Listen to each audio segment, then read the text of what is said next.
Ils n'étaient pas nombreux samedi en fin d'après-midi à avoir répondu à l'appel de Daniel Descott, maire de Watt, pour participer à l'opération Nettoyons la nature.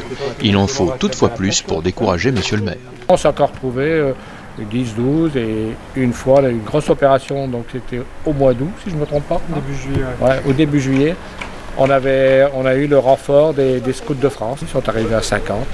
Donc on a pu nettoyer pratiquement tout Watt ce jour-là. Donc ça met du baume au cœur. Armée de gants et de sacs poubelles, la petite équipe a entamé l'opération propreté en ramassant par-ci par-là quelques déchets pas toujours biodégradables. C'est curieusement en approchant des habitations que les déchets sont plus nombreux. Canettes, paquets de cigarettes, emballages de toute nature jonchent le sol sans que cela dérange finalement l'habitant. Chose qu'on ne voyait pas dans le temps. Là on l'a remarqué, tous ces paquets de cigarettes qu'on a ramassés. Ce qu'il y a aussi, c'est ces fameux joueurs qui, par déception des joueurs de grattage, qui balancent tout dans les rues. Bon, ils ont perdu, c'est pas une raison de tout balancer dans les rues. Après, ces grandes canettes de bière qu'on retrouve partout.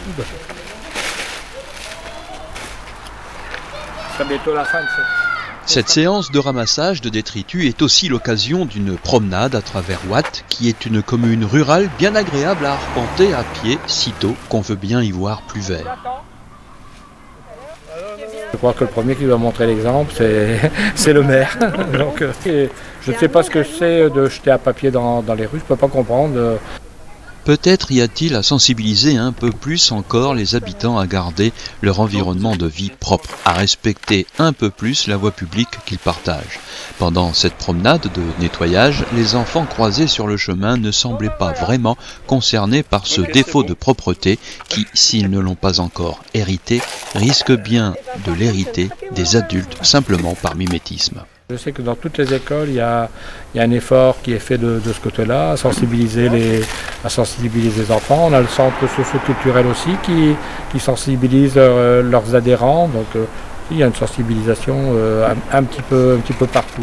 À l'issue de cette opération propreté d'un peu plus d'une heure, on remarque que Watt est globalement une commune propre, que monsieur le maire et sa petite équipe de volontaires ont retiré du paysage près d'une 50aine de kilos de détritus. Pour Daniel Descott, si Watt est une commune propre, ce n'est pas seulement par un hasard de calendrier, puisque la propreté à Watt, c'est une affaire de quotidien.